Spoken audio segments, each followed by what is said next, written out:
hektar lahan sawah di Teluk Dawan, Kabupaten Tanjung Jabung Timur tidak berfungsi. Penyerahan SK P3K pemerintah Provinsi Jambi terhambat akibat berkas belum terverifikasi. KPU Batanghari telah mengumumkan syarat pencalonan kepala daerah dari jalur independen.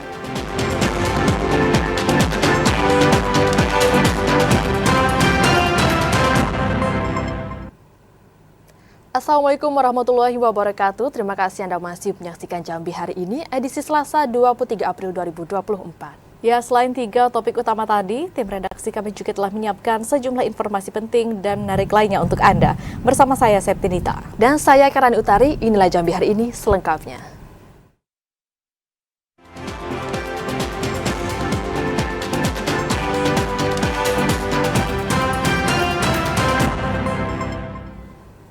Mengawali Jambi hari ini, saudara, lahan sawah seluas 30 hektar di Teluk Dawan, Kabupaten Tanjung Jabung Timur tidak berfungsi akibat irigasi yang tidak berfungsi.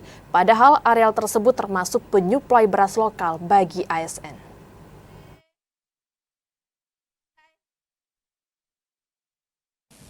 Petani di Kelurahan Teluk Dawan, Kecamatan Muara Sabah Barat, Kabupaten Tanjung Jabung Timur resah.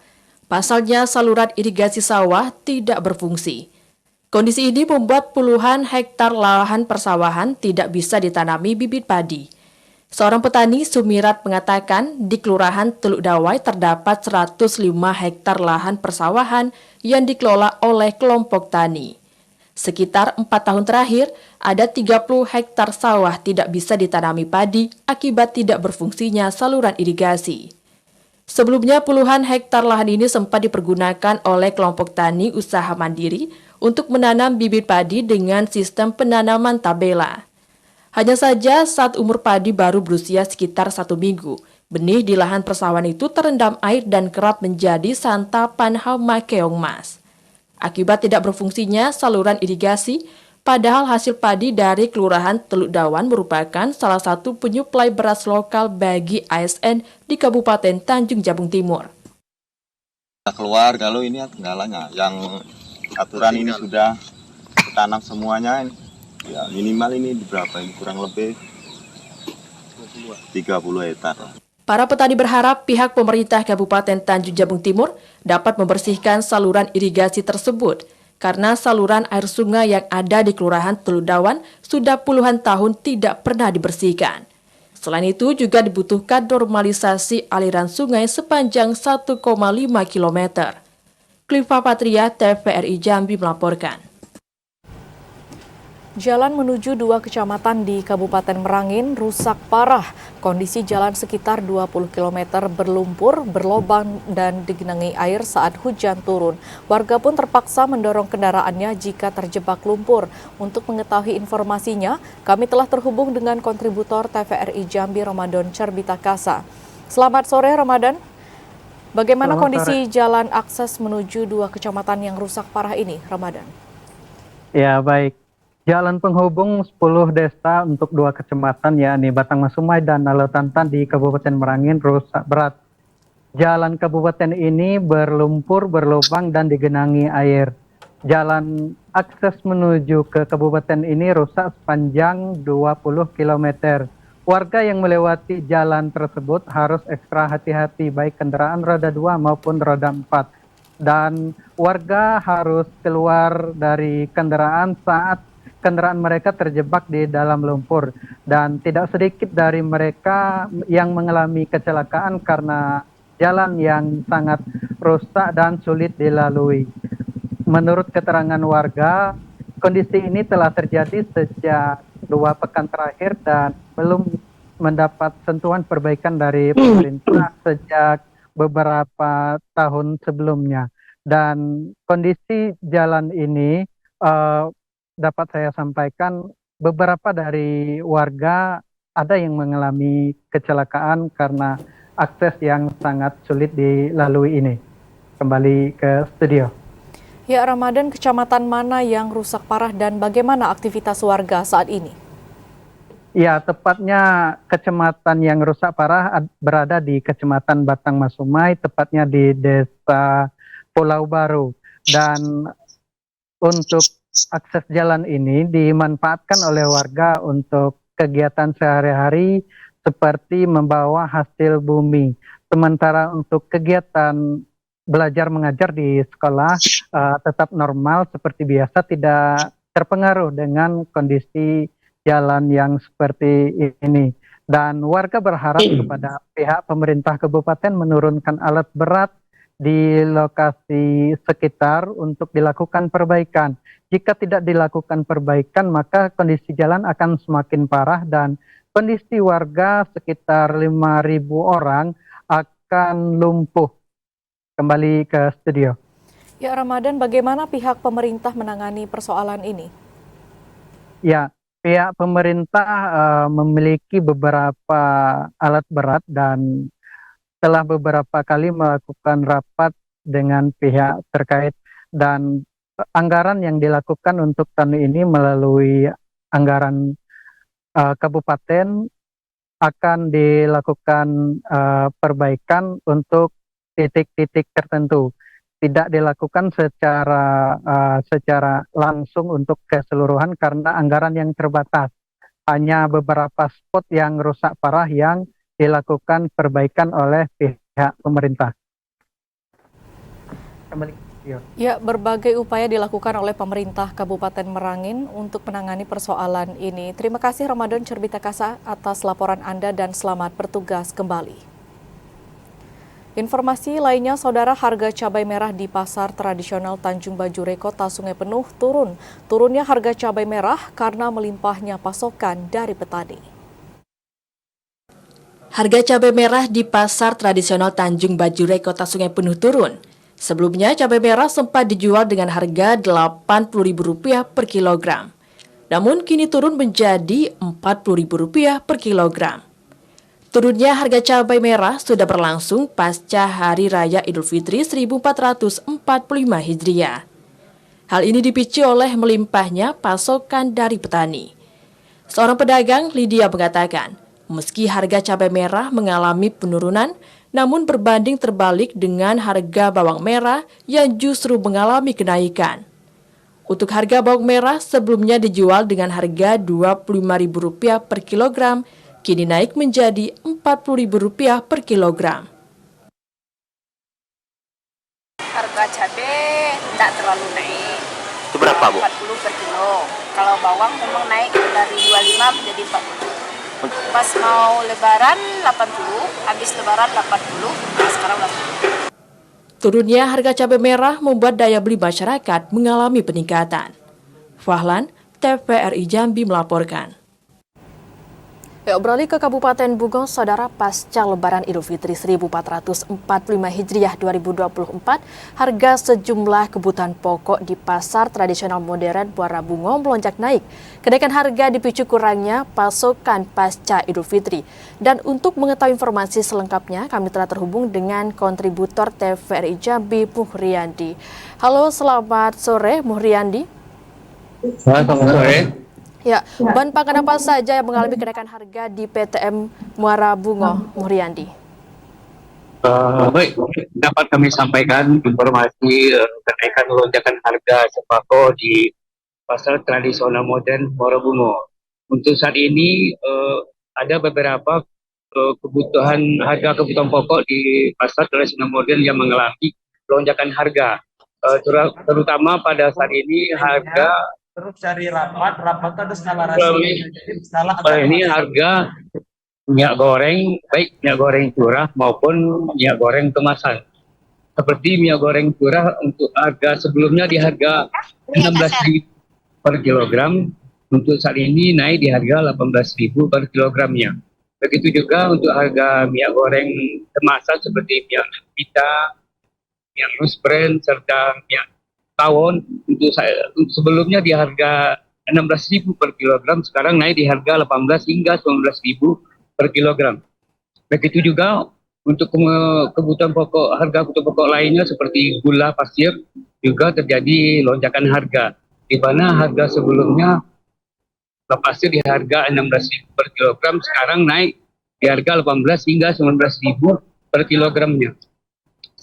Sementara itu ada beberapa harga lonjakan atau penurunan harga kebutuhan pokok seperti cabai, bawang merah, terus harga telur ayam beras, di mana harga cabai untuk saat ini di pasar tradisional modern mengalami penurunan yang cukup gratis, di mana harga semula di harga 80.000 per kilogram, saat ini turun di harga 45.000 per kilogram. Begitu juga harga bawang merah, harga sebelumnya di harga 40.000, sekarang turun di harga 27.000 per kilogramnya. Sementara itu untuk harga telur ayam beras juga terjadi penurunan harga, di mana harga sebelumnya per karpet di harga 58.000 per karpetnya, sekarang turun di harga 52.000 per karpetnya. Sementara itu berdasarkan pantauan penelusuran kami di pasar tradisional modern Muarabungo, para pedagang mengakomodir memberikan informasi penyebab kenaikan lonjakan harga pada saat ini diakibatkan tingginya terjadinya peningkatan permintaan pasca Lebaran Idul Fitri, di mana pasokan barang di tingkat pedagang sampai saat ini masih kurang. Itu pun ditandai dengan adanya beberapa agen maupun distributor yang sampai saat ini masih tutup, sehingga pasokan harga di setiap pedagang terjadi kekurangan bahan pokok. Demikian. Baik, lalu bagaimana dengan daya beli masyarakat, Muhriandi? Ulangi. Bagaimana dengan daya beli masyarakat, Muhriandi? Untuk daya masyarakat, beli daya masyarakat untuk saat ini masih terjadi penurunan, di mana harga tinggi sehingga para pedagang masih mengeluhkan masih kurangnya daya beli masyarakat. Tapi pasca Lebaran hari ini masyarakat lebih cenderung banyak keluar daerah, sehingga daya beli masyarakat di pasar tradisional masuk sepi dan juga masuk menjadi penurunan daya beli masyarakat. Demikian. Baik, lalu apa yang dilakukan pemerintah untuk mengendalikan harga yang melonjak naik ini, Muhriandi? Berdasarkan wawancara kami dengan beberapa masyarakat juga meminta dan berharap kepada pemerintah Kabupaten Bungo, terutama kepada dinas terkait seperti dinas Perindakop dan juga TPID Kabupaten Bungo untuk melakukan peninjauan serta melakukan langkah-langkah untuk menstabilkan harga serta melakukan ketersediaan bahan pokok pasca Lebaran Idul Fitri ini di pasar tradisional modern. Demikian. Baik, Muhriandi melaporkan langsung dari pasar tradisional modern Muarabungo. Terima kasih dan selamat bertugas kembali, Muhriandi. Sementara itu, Saudara, pemerintah Provinsi Jambi resmi menyerahkan LKPD tahun anggaran 2023 ke BPK Republik Indonesia Perwakilan Provinsi Jambi. Pemerintah Provinsi Jambi telah berupaya optimal untuk memberikan LKPD tahun anggaran 2023 agar menghasilkan gambaran realisasi anggaran yang objektif. Pemerintah Provinsi Jambi resmi menyerahkan laporan keuangan pemerintah daerah LKPD tahun anggaran 2023 ke BPK RI Perwakilan Provinsi Jambi. Gubernur Al-Haris mengatakan penyerahan LKPD dilakukan setelah seluruh OPD menyelesaikan laporan penggunaan keuangannya. Penyusunan laporan dilakukan dengan akuntabel untuk memberikan hasil yang baik dalam penilaian laporan keuangan pemerintah daerah. Sebelum dilaporkan, LKPD telah melewati tahap evaluasi dari inspektorat agar data yang dilaporkan tersusun dengan baik. Pemerintah Provinsi Jambi telah berupaya optimal untuk memberikan LKPD tahun anggaran 2023 agar menghasilkan gambaran realisasi anggaran yang objektif. Peningkatan kualitas pelaporan LKPD terus diupayakan untuk meminimalisasi adanya temuan penggunaan anggaran termasuk menyelesaikan temuan sebelumnya. Serapan anggaran, penggunaan belanja seperti apa, apakah ada menyalahi aturan dan sebagainya, atau asetnya lamban tidak termasuk juga, misalnya kan ada temuan sebelumnya, atau sudah tidak debit atau belum. Nah ini semuanya kita ingin memang bahwa setiap pemeriksaan itu kan ada peningkatan kualitas laporan kita, ya kan. Al-Haris optimis LKPD Provinsi Jambi tahun anggaran 2023 kembali mendapatkan penilaian wajar tanpa pengecualian WTP untuk yang ke-12 kalinya secara berturut-turut berdasarkan hasil pemeriksaan BPKRI. Randy Arta, TVRI Jambi melaporkan.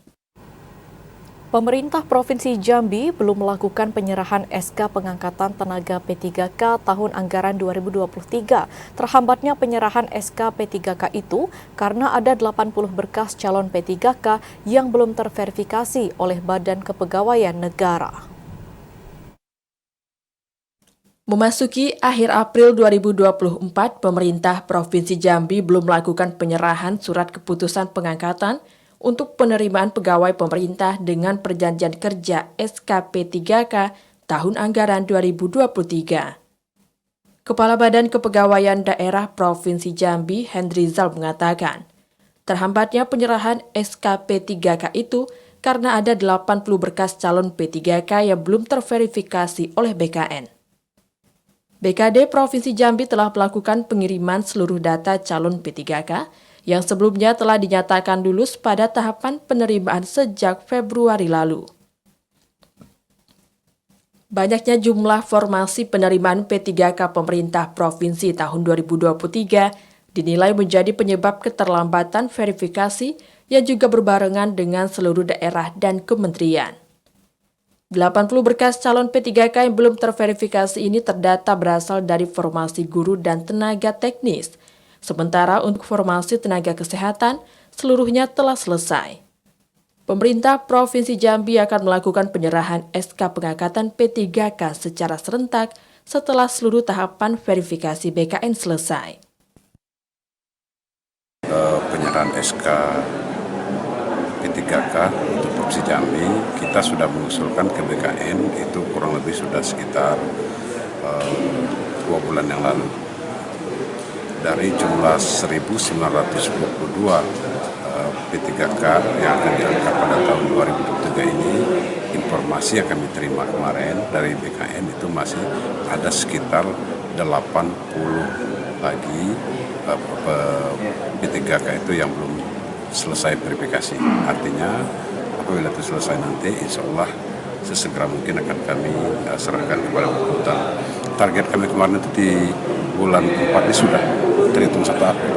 Tapi oleh karena sampai sekarang belum, ya kita susah menunggu lah.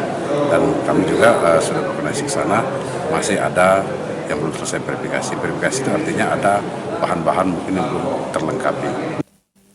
Untuk alokasi tahun 2023, pemerintah Provinsi Jambi menerima 1.922 formasi P3K. Dari jumlah itu, 1.700 diantaranya tenaga guru, 200 orang tenaga kesehatan, dan 22 orang tenaga teknis. Randy Arta, TVRI Jambi melaporkan. Jelang Pilkada, KPU Kabupaten Tanjung Jabung Timur membuka pendaftaran rekrutmen PPK. Informasi selengkapnya akan kami hadirkan usai jeda. Tetaplah bersama kami.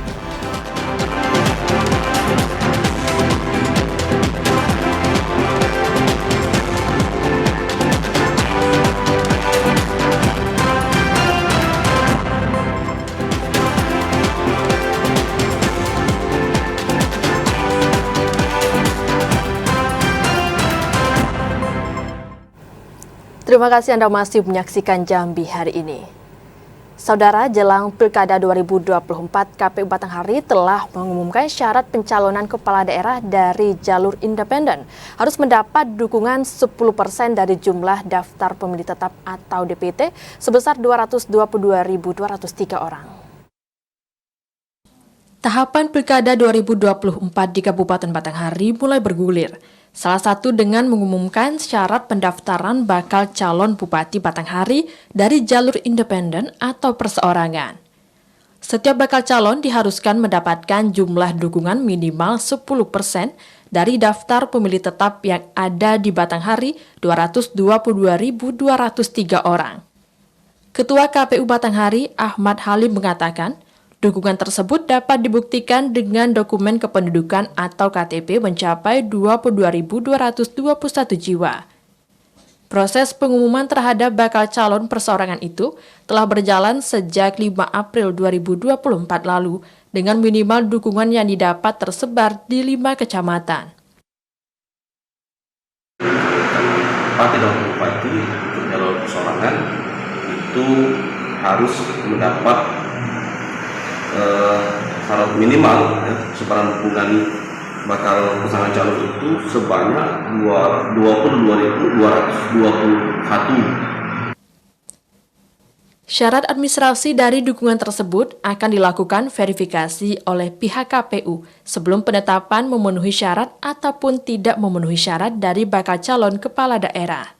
Ade Juniawan, TVRI Jambi melaporkan. KPU Kabupaten Tanjung Jabung Timur membuka pendaftaran rekrutmen PPK untuk pelaksanaan Pilkada serentak 2024. Ada 55 orang panitia pemilihan kecamatan yang akan direkrut untuk ditempatkan di masing-masing kecamatan. KPU Kabupaten Tanjung Jabung Timur mengumumkan pembukaan pendaftaran seleksi panitia pemilihan kecamatan, PPK, dan panitia pemungutan suara PPS untuk Pilkada 2024. Pengumuman tersebut merupakan wujud dari transparansi dan partisipasi publik dalam membangun demokrasi yang lebih baik. Komisioner KPU Kabupaten Tanjung Jabung Timur, Irawan Sunarta mengatakan, pihaknya mencari putra-putri terbaik Kabupaten Tanjung Jabung Timur sebanyak 55 orang yang akan ditempatkan di 11 kecamatan. Masing-masing kecamatan akan ditempatkan 5 orang PPK. KPU juga akan meminta ASN dari tingkat kecamatan untuk membantu sekretariat PPK. Sedangkan untuk kebutuhan PPS, KPU membutuhkan 279 orang yang akan disebar di 73 desa dan 20 kelurahan. Syarat mendaftar sebagai anggota PPK dan PPS secara umum masih sama. Di antaranya, tidak menjadi pengurus atau anggota partai politik, hingga kualifikasi yang harus dimiliki calon pendaftar disesuaikan dengan peraturan yang berlaku, mulai dari kecakapan wawasan, kepemiluan, kewilayahan, dan pemahaman teknologi berbasis informasi dan teknologi. Kebetulan kalau untuk pedoman teknis kita masih memakai keputusan KPU 476 tahun 2022 yang kemarin sudah terbit keputusan KPU nomor 476 tahun 2024 itu mengenai metode dan jadwal pembentukan PPK dan PPS. Jadi tingkat PPK. Jadi PPK itu kita ada 11 kecamatan. Setiap kecamatan itu kita membutuhkan 5 panitia pemilihan kecamatan. Jadwal pendaftaran PPK akan dimulai dari 23 sampai dengan 29 April 2024. Sedangkan untuk pendaftaran anggota PPS dimulai 2 sampai dengan 6 Mei 2024. Bagi PPK Pilpres dan Pileg 2024 yang ingin ikut menjadi bagian PPK Pilkada 2024, diminta untuk ikut kembali sebuah proses yang telah ditentukan. Cliva Patria, TVRI Jambi melaporkan. KPU Daerah Muaro Jambi membuka pendaftaran calon anggota PPK untuk Pilkada serentak 2024. Masa pendaftaran akan berakhir pada 29 April 2024.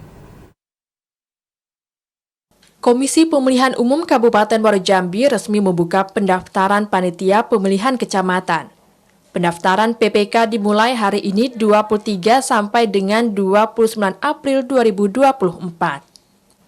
Bagi para pelamar akan menempuh berbagai tahapan seleksi sebelum dilantik menjadi PPK. Di antaranya pemberkasan, tes tertulis, dan wawancara. Ketua KPU Al-Muttaqin mengatakan seluruh berkas persyaratan calon PPK harus diunggah di Sistem Informasi Anggota KPU atau Badan Ad Hoc atau SIAKBA. Dengan cara calon anggota PPK terlebih dahulu mengakses di laman SIAKBA dan melakukan registrasi. Kemudian melengkapi identitas pelamar di aplikasi SIAKBA tersebut. PPK yang diterima pada pemilihan kepala daerah serentak 2024 berjumlah 55 orang anggota untuk 11 kecamatan. SIAKBA sistem informasi untuk anggota KPU dan Badan Ad Hoc. Nah, di situ nanti langsung ada formulirnya itu apa persyaratannya juga langsung otomatis itu isi biodata langsung keluar itu syarat apanya itu semua di situ. Artinya melalui aplikasi pendaftarannya? Ya, melalui aplikasi SIAKBA.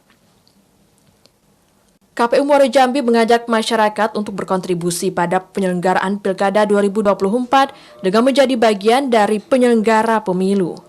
Ajakan ini agar KPU mendapatkan figur yang memiliki komitmen dan berkompeten sehingga pelaksanaan Pilkada serentak tahun ini akan semakin bermutu. Azam Afnan, TVRI Jambi melaporkan. Kanwil Kemenkumham Jambi menggelar sosialisasi layanan jaminan fidusia. Informasi selengkapnya akan kami hadirkan usai jeda. Tetaplah bersama Jambi hari ini.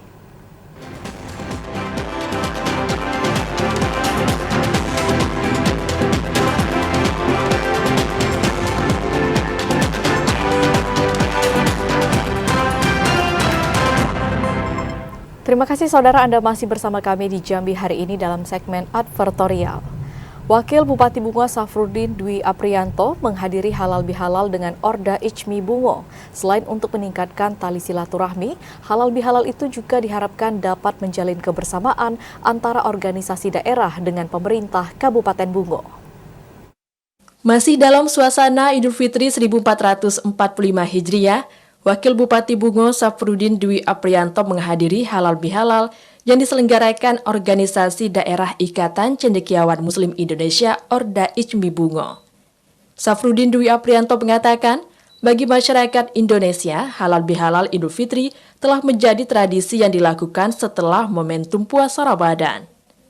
Halal bihalal merujuk pada silaturahmi untuk bermaaf-maafan saat Idul Fitri atau dalam bulan Syawal. Meski budaya halal bihalal hanya ditemukan di kalangan masyarakat Indonesia, namun kegiatan itu secara tak langsung dapat meningkatkan tali silaturahmi antar masyarakat. Pemerintah Kabupaten Bungo mengapresiasi halal bihalal yang digelar Orda Ijmi Bungo. Ijmi Orda Bungo. Kita bersyukur ke depan Ijmi kita berharap tetap bersinergi dengan pemerintah Bungo karena Ijmi merupakan kumpulan orang-orang yang punya kapasitas keilmuan sehingga kita juga berkepentingan karena memang pembangunan daerah ini tidak cukup hanya pemerintah, tapi kita berharap sinergi antara pemerintah, kemudian akademisi, dunia usaha, termasuklah ormas, juga Ijmi ini. Dan kita berharap betul mereka akan tetap merumuskan ide, gagasan besar untuk kemajuan Kabupaten Bungo. Selain untuk meningkatkan tali silaturahmi, halal bihalal itu juga diharapkan dapat menjalin kebersamaan antara organisasi daerah dengan pemerintah Kabupaten Bungo. Muhriandi, TVRI Jambi melaporkan. Basnas Provinsi Jambi gelar halal bihalal bersama Basnas Kabupaten Kota. Kegiatan ini saudara bertujuan untuk mempererat silaturahmi dan meningkatkan sinergitas Basnas. Masih di suasana Lebaran Idul Fitri 1445 Hijriah, Badan Amil Zakat Nasional Basnas Provinsi Jambi gelar halal bihalal. Kegiatan itu digelar di Masjid Nur Saadah siang kemarin. Halal bihalal tersebut diikuti oleh seluruh Basnas Kabupaten Kota di Provinsi Jambi serta dihadiri oleh Basnas Republik Indonesia. Hal ini bertujuan untuk meningkatkan silaturahmi dan sinergitas antar Basnas di Provinsi Jambi. Ketua Basnas Provinsi Jambi, Hasan Basri berharap silaturahmi ini bisa terus terjaga dengan baik. Basnas berkolaborasi untuk memberikan kebaikan terhadap orang yang membutuhkan. Hari ini penyelenggaraan halal bihalal Basnas Provinsi Jambi dan teman-teman dari guru dan karyawan Pondok PKP Hidayah, kemudian dari LPDQ, kita berharap silaturahmi ini terus dijalin dengan kuat agar menumbuhkan semangat dalam rangka berbuat kebaikan yang sama untuk umat, dan insya Allah komitmen kita untuk umat sampai mati tidak akan pernah hilang. Wakil Ketua Bidang Pengumpulan Basnas Republik Indonesia Muhammad Mahdum juga berharap melalui kegiatan ini dapat mensolidkan Basnas di Provinsi Jambi sehingga semua program di tahun 2024 ini dapat dijalankan dengan baik. Harapan kami adalah kedatangan kami ini akan mensolidkan seluruh jajaran pimpinan Basnas se-Jambi sehingga target-target yang kami rencanakan di tahun 2024 akan terpenuhi.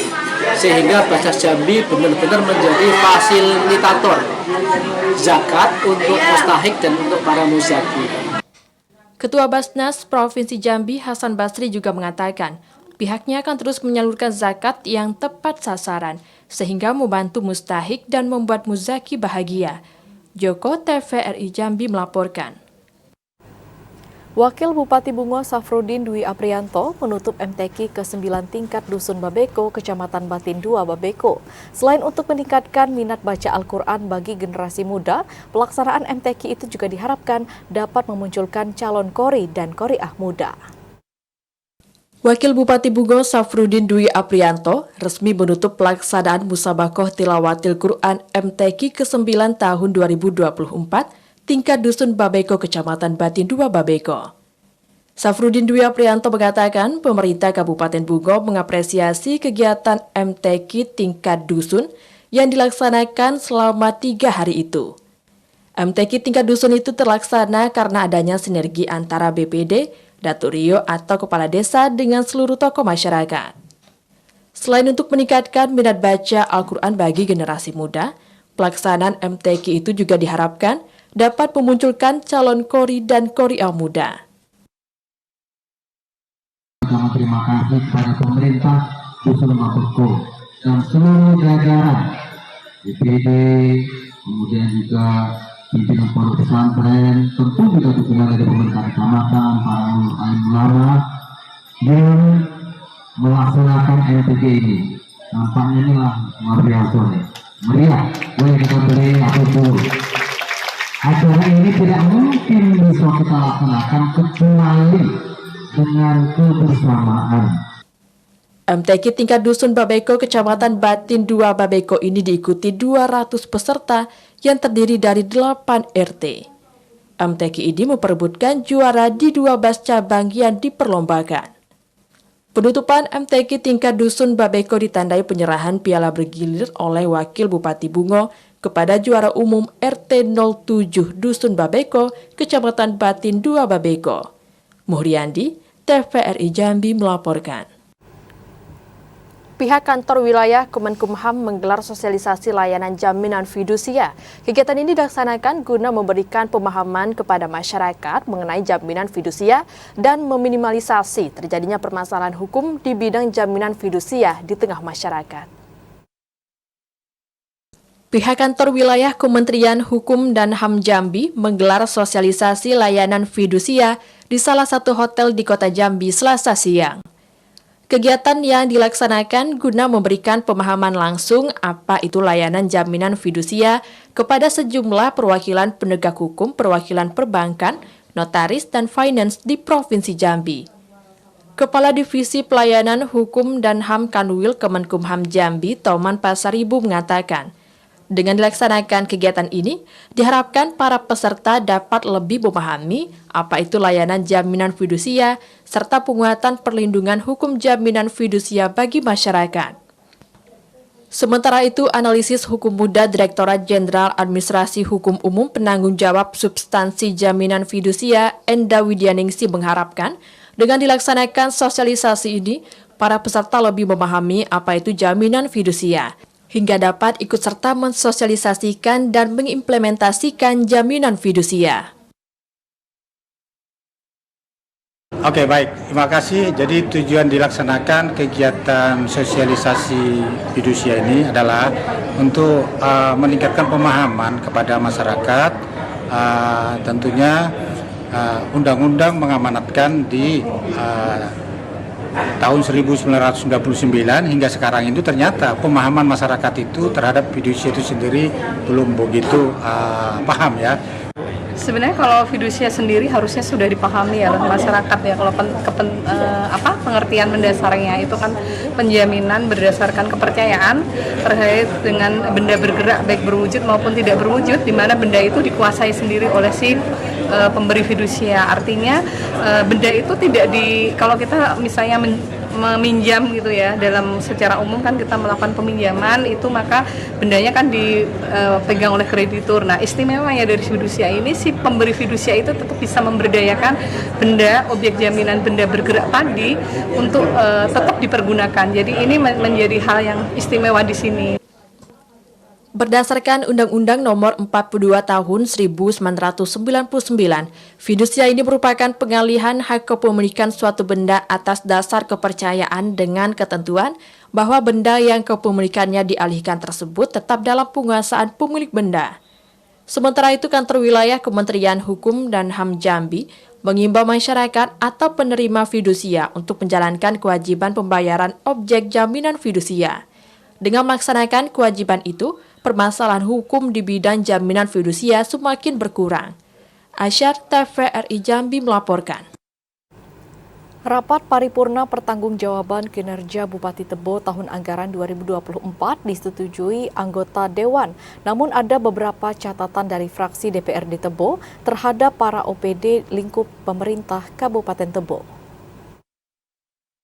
Dewan Perwakilan Rakyat Daerah Kabupaten Tebo menggelar rapat paripurna dalam rangka penyampaian rekomendasi terhadap nota pengantar laporan keterangan pertanggungjawaban kinerja Bupati Tebo tahun anggaran 2023. Rapat yang berlangsung di Aula Kantor DPRD Tebo pada Senin 22 April 2024 dipimpin langsung oleh Ketua DPRD Tebo Mazlan, turut didampingi Wakil Ketua 1 dan Ketua 2. Wakil Ketua 2 DPRD Tebo Syamsur Rizal selaku juru bicara 7 fraksi menyampaikan semua fraksi menerima laporan pertanggungjawaban kinerja Bupati Tebo. Namun dengan beberapa catatan dan rekomendasi serta usulan kepada penjabat bupati dan seluruh kepala OPD agar selalu melayani kebutuhan masyarakat dalam semua bidang.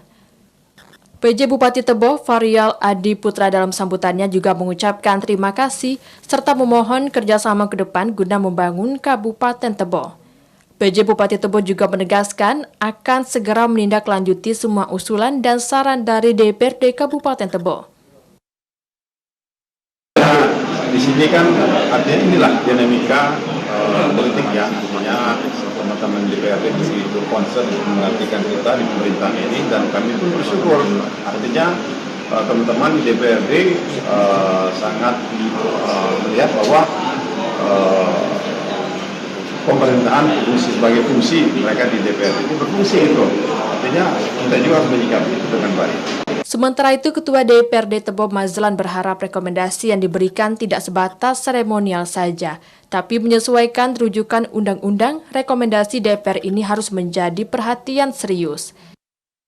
Nah, kemarin kita melaksanakan hearing dengan OPD, nah sekaligus kita melihat kenyataan yang ada di lapangan. Nah, itulah menjadi catatan-catatan dari fraksi-fraksi yang sekiranya nanti menjadi bahan pertimbangan. Intizam TVRI Jambi melaporkan.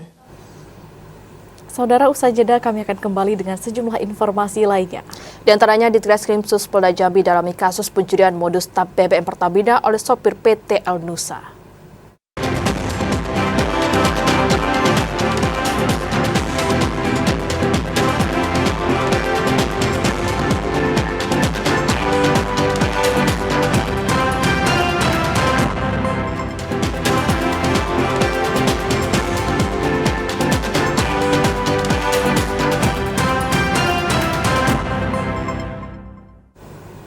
Terima kasih Anda masih menyaksikan Jambi hari ini. Saudara, penyidik di Treskrimsus Polda Jambi masih mendalami kasus pencurian modus tab BBM Pertamina oleh sopir PT El Nusa. Manajer El Nusa telah diperiksa penyidik. Penyidik Subdit 4 Tipiter di Treskrimsus Polda Jambi terus mendalami pencurian BBM milik Pertamina dengan modus tab yang dilakukan oleh 2 orang oknum sopir PT El Nusa. Penyidik terus menggali informasi mengenai dugaan aksi serupa dan terus mencari adakah keterlibatan sopir lainnya dalam kasus tersebut. Penyidik juga memeriksa manajer perusahaan angkutan BBM Pertamina El Nusa.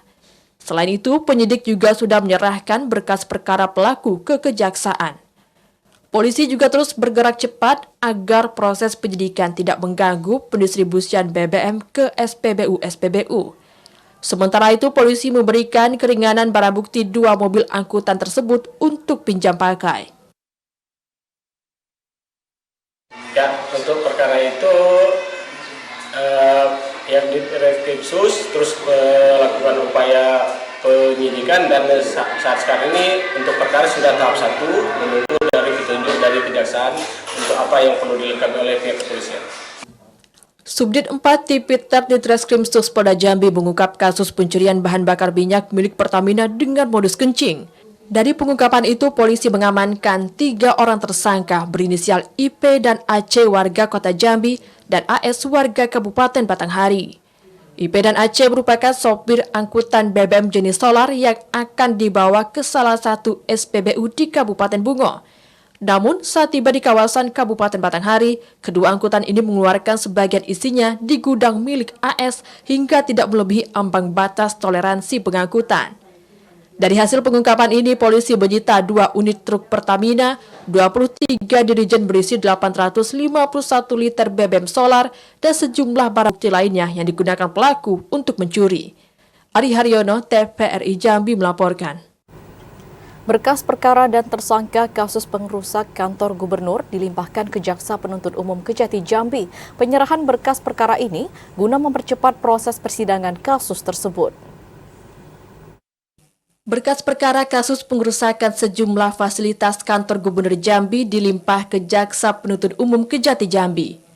Penyerahan berkas perkara itu guna mempercepat proses persidangan dari kasus perkara tersebut.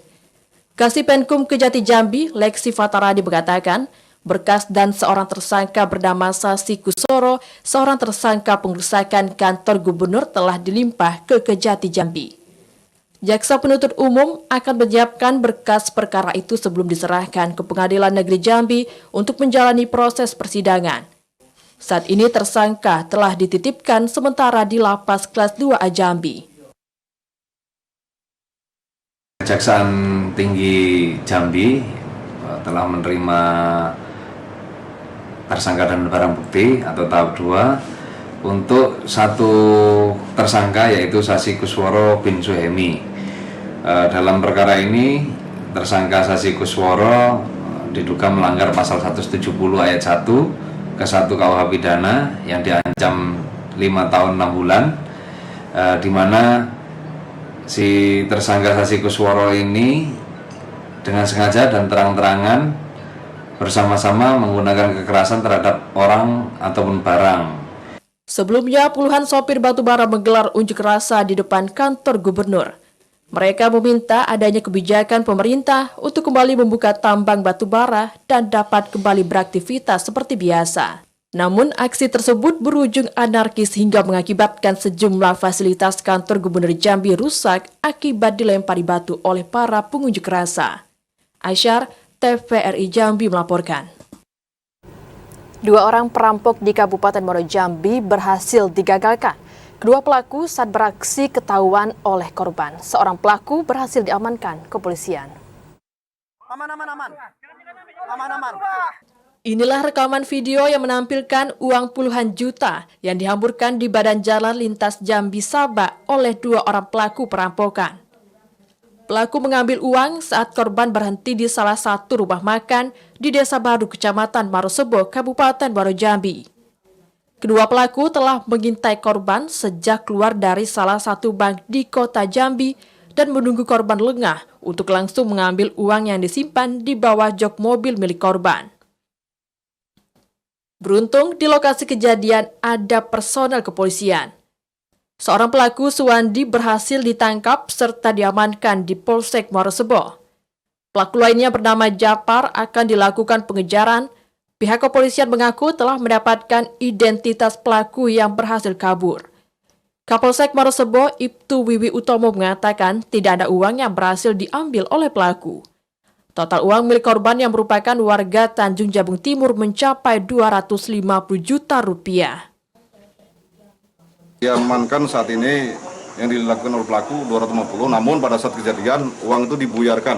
Karena untuk ngecoh rekan penangkap tadi dibuyarkan sekitar 20 juta. Disitulah terjadi kerumunan sehingga pelaku bisa melakukan ini. Namun pada saat itu banyaknya simpati masyarakat terhadap kita untuk membantu melakukan penangkapan.